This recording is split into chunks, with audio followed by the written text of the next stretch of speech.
full behavior bird show for you today, and that means that we don't alter or clip our birds' wings in any way. They are fully capable of flight, and they're hopefully going to demonstrate that today. And coming on out is Frankie, and he's here with some guidelines. Frankie here, he's our chief safety officer. He's a bit of a stickler for safety. Okay, he's not in charge of anything. We're not that irresponsible. But as some of our birds have already shown you, every show is a training session for them. They have the full capability to fly wherever they would like to fly, and while most of the time they do fly where we would like them to, that's not always the case. So to ensure we all have a fun and safe time, we just have a couple of things to ask for your help with. And the first thing is the most important thing, and that's that we remain seated and keep our hands down while our birds are out and flying. This is going to give them a nice, predictable flight path. They'll know exactly where the tops of your heads are going to be. Try not to reach up or stand up into those paths. If you do need to leave before the show is over, though, that's okay. We just ask that you try to time it in between the birds being out and head back over the hill that direction. There's another great thing that Frankie is doing while he's out here. He's getting a full 360-degree view of everyone out there. And what he's really looking for is snacks. We all love snacks here at the Bird Show, and a lot of our birds do as well, but they're not always as polite as Frankie here is. So if you have any with you today, we do ask that you hold them really close to you, close up the bag if you have an open bag, and go ahead and look at the ground beneath your feet. And if you notice anything has fallen, go ahead and crush it up into the dirt, and that will hopefully keep our birds on their nice, healthy diets. And they will get plenty of treats for being out here and doing what they're supposed to do. Right here, pal. Yeah, and if anybody's got pizza or like ice cream, I might get tempted at that point. So, you know, gotta keep it safe for me too. No, I'm just kidding. Well, Frankie, you've done a fabulous job, and he is gonna go back there and tell all his friends hello what he's seen here today. There's nothing out here. He is a bit of a gossip, and it's not his best quality. We're working on it. We're not all perfect though. You know, works in progress. Well, I think we should get started. So we're going to get started with a meat-eating bird, and she's a bit of a predator, and a fearsome one at that. She can run at about 35 miles per hour. And you know, you might think of a raptor as something that's soaring in the skies and swooping down to reach stuff off the ground, but this one actually prefers to hunt on the ground and doesn't really fly all that much. Did you guys want to meet her? Yeah. Oh, all right. Big welcome crowd. We're going to bring out Victoria. And, oh, I need to grab. Here she is now. Oops. We'll bring her back up. Victoria, you know, you guys are a big, excited audience. It's been a while. She's got a little stage fright. Happens to the best of us. We said we're going to meet Victoria. Okay, Victoria, I'm sorry. I messed up. I forgot your food.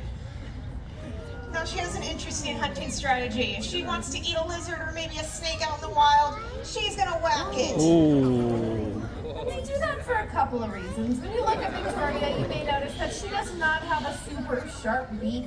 She doesn't have strong grasping talons like a hawk would have. So it would be pretty hard for her to rip up something the size of our rubber lizard here. But by whacking it on something really hard like a rock, she's able to break up the bones, tenderize the meat, and that makes it either really easy to swallow whole, because now it's all loosey-goosey, or it makes it a little bit easier for her to tear up, because she does have one sharp toenail on that innermost toe. So by whacking it over and over, she might be able to get a little bit of pulling action in and rip that up a little bit better. All right, what do you think about one more whack? Gotta really get a good grip, shake it. Yeah, we did mention this is a totally rubber lizard. This is a PG show here. Oh, and she did not see that piece. You're much too excited about the lizard. So get this piece back from you. It is a natural behavior, so this is something that they'll do. Sometimes if she gets a hold of things like our keys, our cups, our treat cups, anything, she'll want to whack them too. But by ensuring that she keeps whacking this lizard on this rock, we do pair it with her food.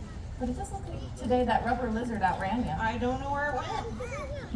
Oh, we gotta go back home though. She sometimes gets a little lost on her way back home. Well, we're gonna stick with meat-eating bird theme, but this time we're gonna go a little bit different because Victoria, she's out there actively hunting and catching live prey. This next bird, he's gonna be looking for stuff that is already dead. We are gonna be bringing out a black vulture, and his name is Beetlejuice. Okay, there's a lot of recognition of that name out here. I think it's a nice name. Might be a little silly, but if you're familiar with that movie at all, you know exactly how we're going to call him out. We're going to summon him the same way Beetlejuice in the movie is called out, and I'm going to need everyone's help with this because he sees Courtney and I every single day, and he doesn't always like to listen to us, but he really likes to come out to all of your beautiful faces. And so if you could give us a hand on the count of 3, we are going to say his name 3 times. And I think we are just about ready. Is everyone ready? Yeah. All right. 1, 2, 3. Beetlejuice! Beetlejuice! Okay, somebody was obviously off a little, but that's okay, because I think the magic works. So you are going to notice that Beetlejuice has a bald head. There are no feathers on that head, and that is to help keep him clean when he's eating. The things that he's eating, as we mentioned, would already be dead, and they're often filled with a lot of bacteria that we don't want out in the wild. And those are things like Ebola and E. coli and even rabies. He can digest that with absolutely no problem. So he's doing a really important job out there, saving billions of dollars in cleanup costs. Did he fly by your head? We do not have black vultures like Beetlejuice here in California. They're more on the eastern half of the United States, from Texas over into Florida, down into the Caribbean. But we do have 2 really wonderful vulture species of our own right here in our own backyards. The first is, of course, that turkey vulture. It looks a lot like Beetlejuice, a little bit bigger, got bright red head. And we're, of course, home to the amazing California condor. But first, we gotta congratulate Beetlejuice on our beautiful flight. You're not supposed to pick the baby up. Thank you, you did a great job. And it's actually really exciting that we can still talk about the California condor because they have a really, really great success story. In the 1980s, there was only 22 of them in the entire world. They were almost extinct. That is an incredibly small number. But luckily, we were able to catch it before actual extinction came, and conservation networks were able to bring them into managed care and help with things like medicine, medical treatments, able to provide them a nice safe space to raise their young. And through all of those efforts, we were able to increase their numbers to up around 500. And there are several of those that have been reintroduced into the wild, and you can even go still see them today. So that's really incredible. And you are a part of that success story just by coming to the zoo today. You have helped support some of those organizations and a lot of other ones that Fresno Chaffee Zoo partners with. Absolutely. From the moment you walked through the front doors, of course, your ticket, your membership, later on if you go feed our giraffes, any purchases, portions of that go into the Fresno Chaffee Zoo Conservation Fund. That goes to projects like the California condor. Here in the Central Valley, it's helping species like blunt-nosed leopard lizards. You're helping orangutans, giraffes, cheetahs, whatever your favorite is, you guys are helping them. So thank you guys. Can you give yourselves a round of applause because you're doing incredible work right now. Indeed. And we kind of talked about how those things that Beetlejuice would be eating are filled with bacteria. So I want to wash my hands before we get into the veggie eaters and not contaminate. I just washed these pants, but I didn't think I had a paper towel out here, and I'm not sure where it went. I don't know. Oh, okay. Can someone just run me out a paper towel real quick? But I got the pants towels. I did just wash them. I don't want to send them out to the dry cleaners again. Oh, thank you. What a lifesaver. This is Alex. He is an African white-necked raven and one of our favorite That's all co-workers we here. needed from you today, pal. That's all we needed from you. Thanks for coming. He is the snack thief, so We saw something out there somewhere. Frankie must have let something slip. I was thinking about it. Well, we did say this was a natural behavior bird show, and a raven handing me a paper towel might not seem supernatural, but it is an adaptation of a natural behavior. Absolutely. They'll do something called caching out there in the wild. And that's where they store away excess food and things like hollow logs, maybe under some dead leaves. They can remember where hundreds of these caches are, what kind of food they stored at each one, and about how long that food is going to stay good for. So they have incredible memories memories, and we just used that to our advantage and trained him to cash a paper towel into our hand instead of food into a log. And we are very lucky to have him. All of our dry cleaning things. But we are going to move on to those veggie eaters now that my hands are clean. And this bird that we're bringing out is quite large. So you folks on the ends, if you feel the urge to duck while this bird is out, please do so. She does have a pretty considerable wingspan and some really low-hanging feet that she's not always super aware of. We are meeting Sarah, and Sarah is an East African crowned crane. While that name is really, really long, it's not actually all that creative because they're found in Eastern Africa. They've got a beautiful crown of feathers on top of their head, and they are a species of crane. Let's go show them that beautiful wingspan again, Miss Sarah. Come on. Yeah, we got stuff to do this way. If I could fly, I would do it. I'm just not gifted in that way. But she is choosing to kind of take a slower route. But we'll see if we can't give her another way that she can perform her flights today. Give her a little bit of a help out.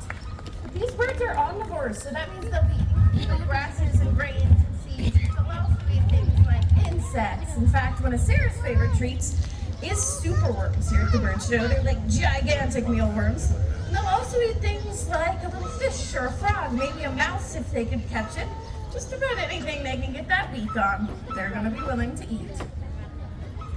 These birds do live in really large flocks of sometimes up to 150 birds, so that's a lot of birds, and communication is really important when you live in a flock that big. And that was some great ducking that I saw. Got some survivors out there. Communication is really important when you're in a flock that big, and they have a couple of means of communication. They do have a lot of vocalizations that they can make. They can do a lot of courtship dances and rituals, and those are things like bobbing their head up and down and spreading those wings out, hopping around from foot to foot. Plus, they also have a pretty interesting communication tool right on their face. And much like humans could, she can actually flush those bright white cheek patches full of blood and turn them a red color, which is really similar to blushing in humans. Sarah's been here for 24 years, and she's not super embarrassed, so we don't think she's doing it because she's embarrassed. She's pretty confident out here, but she might do it if she has come across a snake that is slithered out of the grass. That could be really scary, so she might flare those cheeks bright red to warn the others. Or maybe she's done something really exciting. Maybe she's used those feet to stamp on the ground and flush a bunch of bugs up to the surface, which is really exciting. That's a giant bug party, so she might flash those red to tell everyone to come over here and check it out. Yeah, I'm not a personal fan of bug parties. I'd probably turn a different shade of red, but nonetheless, I'd be feeling a heightened emotion myself. Thanks for coming. You did a great job.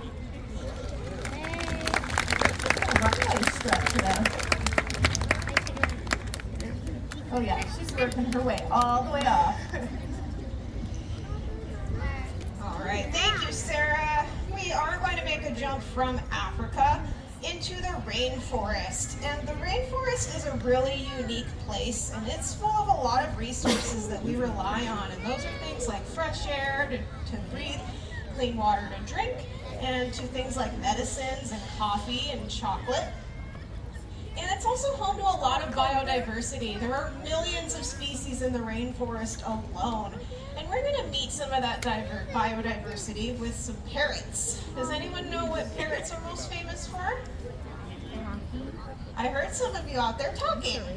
That's mostly correct. They are kind of talking, but they're doing a thing called mimicking. And that's just repeating sounds that you've heard before in your environment. So in the wild, they'll mimic things like other birds, other animals. Most specifically, they mimic each other. That's how they bond with one another and communicate. But in your home or at a bird show, they're hearing a very different set of sounds. They're hearing things like the dog barking or your baby crying or your smoke detector when it's dying and it's that beep. All those sounds you don't want to hear over and over and over on repeat, those are the sounds that parrots love to make. But if you get really, really lucky, you may meet a parrot who chooses to mimic human speech, and that's where you end up with a talking parrot. We have brought out Peabody here, and Peabody is an excellent mimic. And she likes to get started by telling everyone hi. Hi! Well, you know, I would love to get a bird out here too, Peabody. Okay, Peabody, you want to share the stage? Would you like to call out someone for Courtney? Gabby. That's a good choice. It's almost like we planned it. Here she comes now. What do you say to Gabby? What? Hi, Birdie. And what do you say to all your new friends? Hello. What do you say? You say hello. Hello. Yeah, I had you a little too far from here. Now, in the wild, these birds, this wind's tight. I still like you all, but I want you to hear it. So in the wild, these birds would be found in places like southern Mexico and Central America, but these two, they grew up on a farm. So they got really good at mimicking those classic barnyard animals, including a very good and a very convincing chicken. We got a little rooster over here, too. Okay, but if you guys liked that one, you are going to love their horse. In unison. Well, you might also find some cats out on the farm. They are doing a good job out there keeping all of those pests under control. And you know, normally birds and cats don't get along. But Peabody, no one told Peabody that. And she got really good at calling the cat. Would you like to call the cat? No, I personally don't think that's the best idea she's ever had. But luckily for all the other birds around, Gabby here is kind of the opposite. She got really good at alerting everybody when there was a cat around. What do you say when you see a cat? That's a weird reaction to have to a cat. What do you say when you see a cat? Oh, she loves the kitty cat. They loved it, yeah. Not even a pretty cat? Oh, she's just caught up to the joke. We'll laugh at her today, Peabody. Okay, we might be dating her a little bit with a Tweety bird joke, but believe it or not, these birds are in their 40s, so they grew up watching stuff like that. They're likely to live into their 50s, maybe even their 60s. And larger species are going to live closer to 70s, 80s, maybe even a bit older than that. So they have an incredibly long lifespan. And she did kind of already sing it, but do you guys want to hear her sing her song again? They loved it enough the first time. Let's do your song. Gorgeous. 40 years of hard work went into that one. Peabody's laughing a little bit. And I don't really know why she's laughing because she's actually up next. Peabody's been working on her own song. But this one isn't an original composition. She's been remixing her own song. We're doing a show. Do you want us to sing them the song? All right, can you clear it up? Whoa, they are not a bad audience. That was not a bad song either. Can you clear your throat? And you're singing?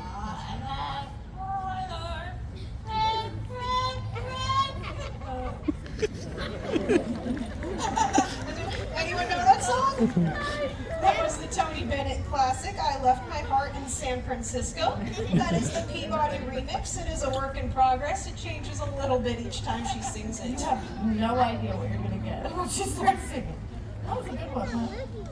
All right, you do see us up here having a lot of fun with Gabby and Peabody, but I don't want any of you to rush out and think you should get yourselves a singing, laughing, talking parrot, because I can always promise you that is not what you're going to get. What I guarantee you will get out of any parrot, even including these two special ones, is a parrot that can scream incredibly loud, a call that can be heard for over a mile away, and in your home. It's a lot. It can also bite incredibly hard. Some of the larger species of macaw have a bite force stronger than a tiger. And not only does that bite force occasionally bite you if you're very unlucky, but also your belongings, your things, door jams, doors, bed frames, all that. And in that long lifespan, they're going to be pooping about every 15 minutes. So, that's a lot.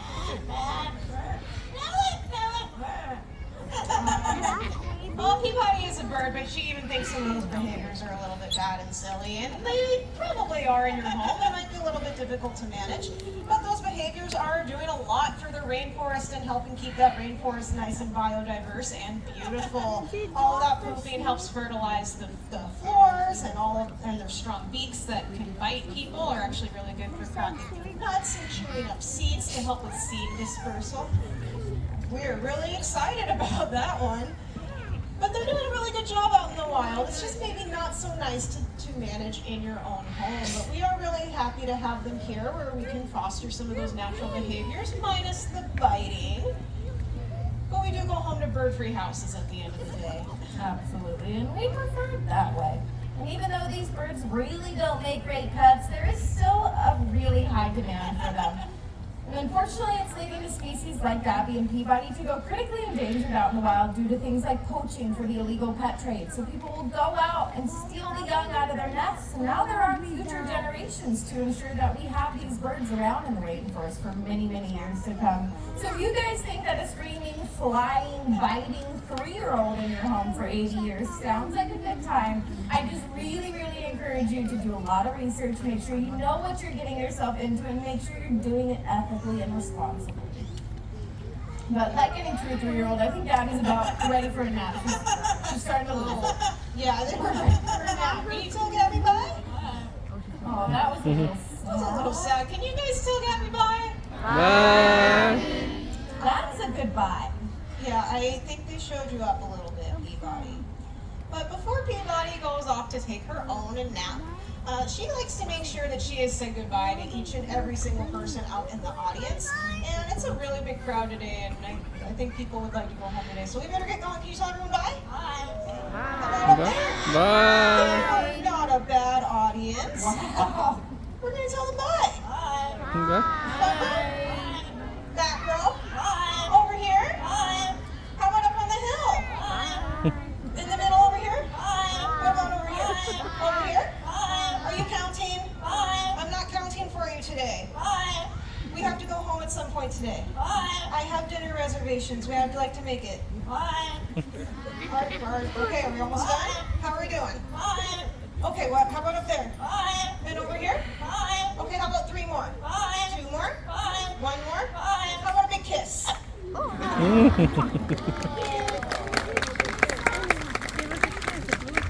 I think she got every single one of you today. She sure put in a good effort, if not, yeah. And with that, we'll say goodbye to Gabby and to Peabody as well. And the little bit of birds that we have introduced you to so far are just a very small representation of the more than 10,000 species that we share our